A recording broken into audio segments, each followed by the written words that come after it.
I don't think there is anything more cliche than a state of the collection video for a subscriber landmark. But here we go. Right, maybe a giveaway would take the crown. But on a more serious note, thank you all very much for your support and allowing me to get 1,000 YouTube subscribers. You never know, this channel could be the #1 watch channel in the whole of YouTube, and you guys would be the founding fathers and supporters. Well, it may not get to that level, but I'll give it a shot. If you are watching this and haven't subscribed yet, I suggest you do so, as I have a range of awesome watch content that covers many different areas like reviews, top 5 lists, and updates on all of the new watch releases. So without further ado, let's dive into my collection. I'll go through every watch in a chronicle order from my oldest piece to my newest. This first one is my trusty everyday wearer and is my most comforting watch. I am talking about the Casio A163WA, which is actually one of my favourite pieces. For around 50 Aussie dollars, it is fairly decent quality and boasts a range of handy functions. Plus, it just looks plain cool.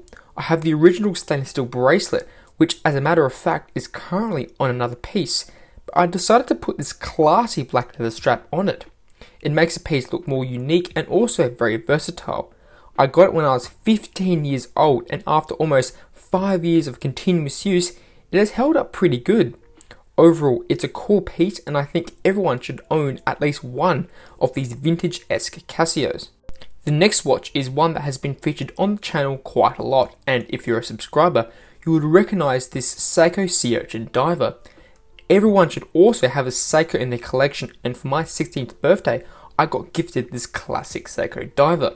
I have received countless compliments from both strangers and friends, as it shares that similar Submariner vibe as well. It's a proper mechanical piece, and for around $200, I think it's one of the best divers in the price range.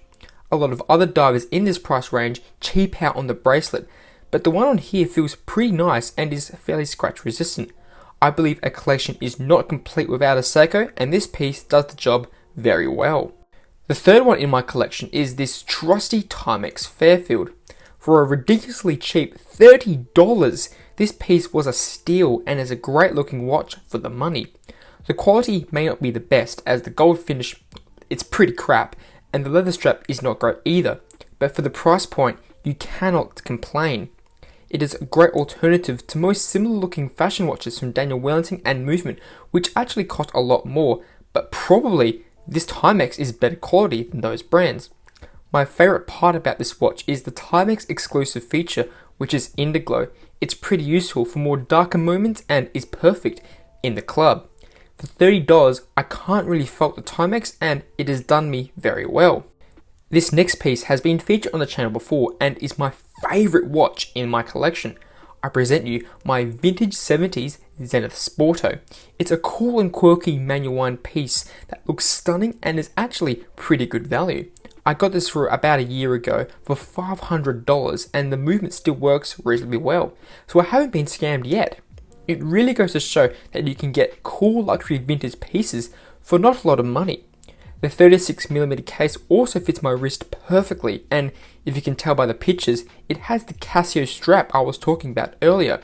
It came on a simple black leather, but the Casio one makes it look like a trendy blue sports watch and fits the case rather nicely.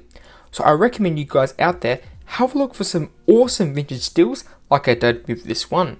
Now, to the watch snobs out there, I may have committed a sacrilegious act, as this next one is actually a smart watch. But to comfort you guys out there, it's not actually mine, as I technically stole it from my brother, and he hasn't been bothered enough to ask for it back, so I call it mine now. I don't wear this often casually, but whenever I exercise, it does the job well and tracks everything I need. To all the watch purists out there, I think we should all be embracing smart watches, as they serve an important purpose. You don't have to wear it all the time, but having one in your collection is very handy.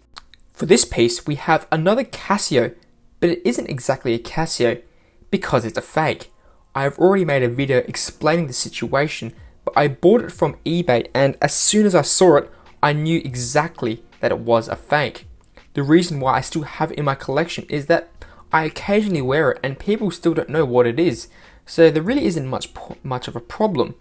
I don't condone the purchase of fake watches, I must reinstate that, but at the same time, I didn't really want to throw it away.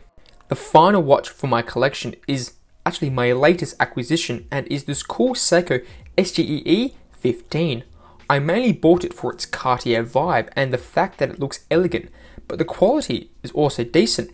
I got this for about $200 on eBay and it actually is a rather good piece. The basic quartz is accurate and the finishing is nice too. Additionally, the croc leather looking strap adds a nice touch and once again has that Cartier look to it. I have reviewed this piece recently on the channel, but if you search across the internet, you can find great alternatives to luxury watches. If you like my collection, give this video a big thumbs up and comment down below if there are any pieces I should consider for my collection. Once again, thank you guys very much for the 1,000 subs and hopefully I'll see you in another video.